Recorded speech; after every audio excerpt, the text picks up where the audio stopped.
Hey guys, how's it going? So I hope you're having a good day today, and I hope all is going well with you. So for today's video, we're going to tell a radio story again. And for today's radio story, we're going to talk about the format, call sign, and signal swap event that happened in the summer of 2001 in Cleveland, Ohio.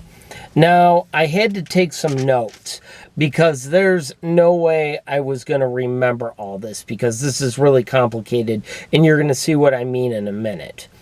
So, to start off with, the summer of 2001 was a pretty complicated time in Cleveland. To start off with, and this didn't have anything to do with the signal swap, 92.3 FM, which was called Jammin' 92.3, flipped from Jammin' Oldies to Active Rock as 92.3 Extreme Radio.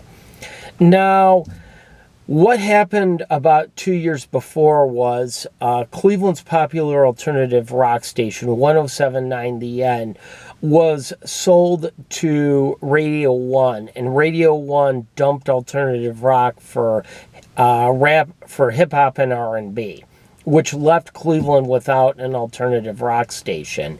With the Jammin' Oldies format fading on 92.3, Infinity Broadcasting saw a hole to sort of bring the format back, and they did in part.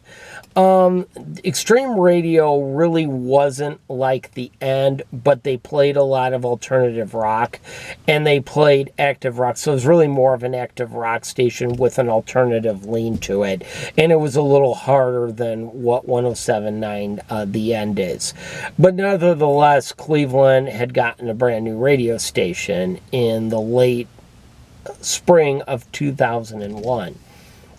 So as we get into the summer, a complicated call sign, signal change, and format change event happened in Cleveland, Ohio. And this was between three broadcasters. This was between Radio Seway, Salem Communications, and Clear Channel Communications, now known as iHeartRadio, but it was called Clear Channel back then. And I'm going to read off these notes and just kind of put them in my own words. And I wrote most of this myself. But so this is what happened with the great 2001 Cleveland radio signal swap. And as I said, this occurred between Clear Channel, Salem, and Radio Seway, which owned 95.5 WCLV. And formats and call signs were swapped between the signals with the transfer of ownership between them. And this affected Cleveland, Akron, and Canton, Ohio. Now, Akron and Canton are kind of together. And Akron isn't terribly far from Cleveland.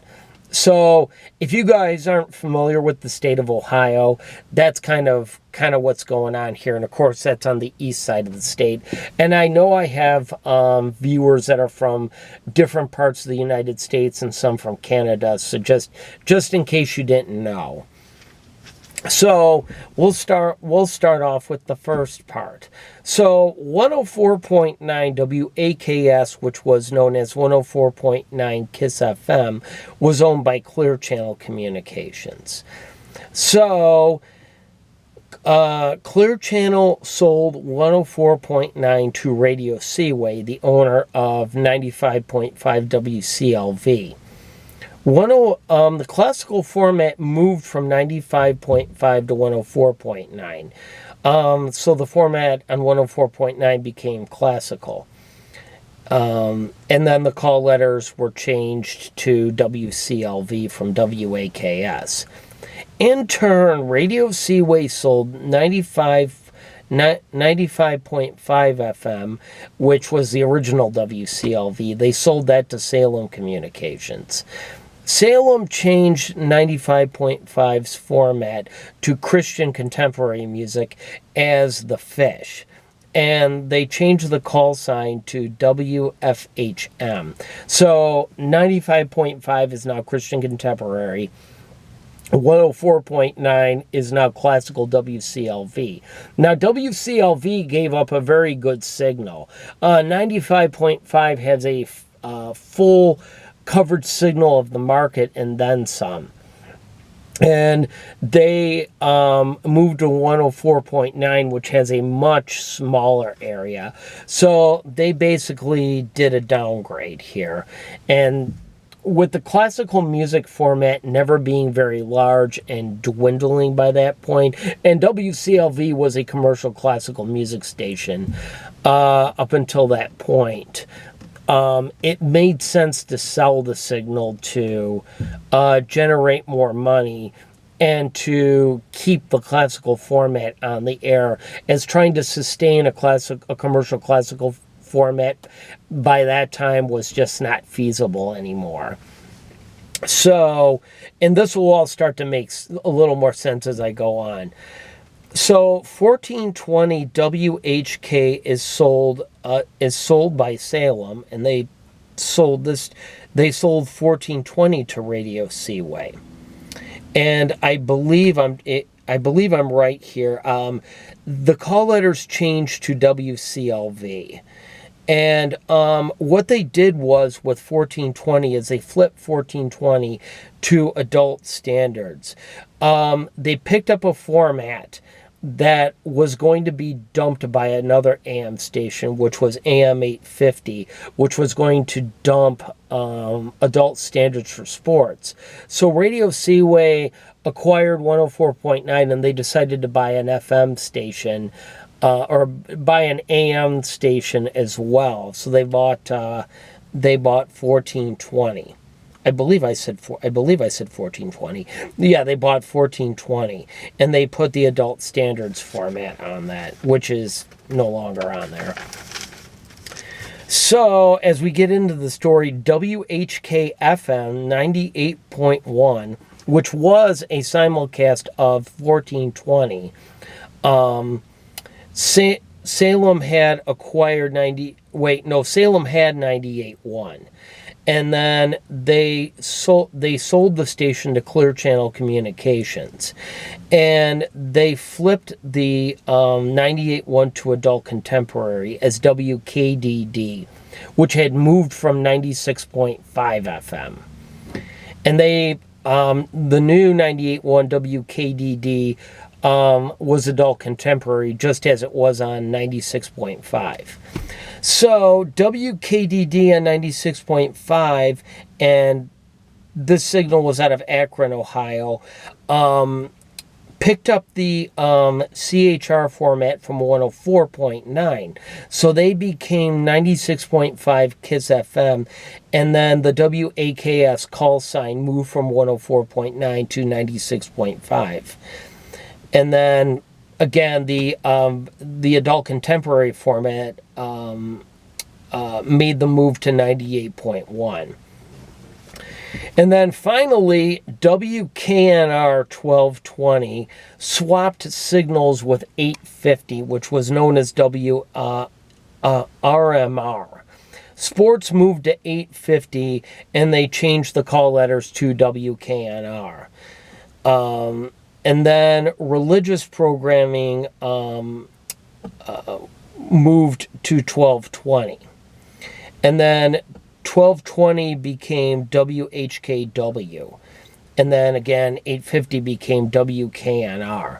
And I know this is a lot to digest, and I know that this is really complicated, but I just thought that this was really interesting, that everybody could kind of keep this straight and everything like that. Well, some years later, 1420 was sold off, and it reverted back to it reverted back to a religious format, and it picked the WHK call sign back up. 1220 is still religious programming, so 1420 and 1420 and 1220 are still owned by Salem Communications. 96.5 is still KISS FM. And 98.1 is out of 98.1 out of Canton, Ohio, Canton, Akron, is still adult contemporary. Now, in recent years, let's see, I'm sorry, guys. In recent years, 104.9, 104.9 is still Kiss FM, but 95.5 is now K-Love. They, I believe Salem still owns them, but K-Love essentially runs the station, and they run the K-Love format on 95.5 now. And WCLV, 104.9 is still classical, but they're now part of, I believe, the Idea Stream network, I think they're called, and it's like a few stations that are together. So it's actually they have a different call sign now, and WCLV is on a different call sign now, but it's not the WCLV it used to be. It's just part of the Idea Stream radio network that's in Eastern Ohio. And I know this was kind of complicated, and I know this was a lot to digest here, but nevertheless, I thought it would make kind of an interesting story. And gosh, I don't know how they kept this whole thing straight, to be honest with you. Because even though I took notes and everything here, and I tried my best to stay as accurate as possible, this still confuses the living crap out of me. So, yeah, so yeah, definitely kind of some interesting times in Cleveland, Ohio that summer. So, guys, I got a question for you. Do any of you remember when this happened? Are any of you watching? Do you live in Cleveland? Do you remember this? Tell me in the comments what you think. So, guys, that's going to do it for me. I want to thank you so much for watching. Be sure to hit that subscribe button if you haven't done so already. And as always, guys, have a great rest of your day.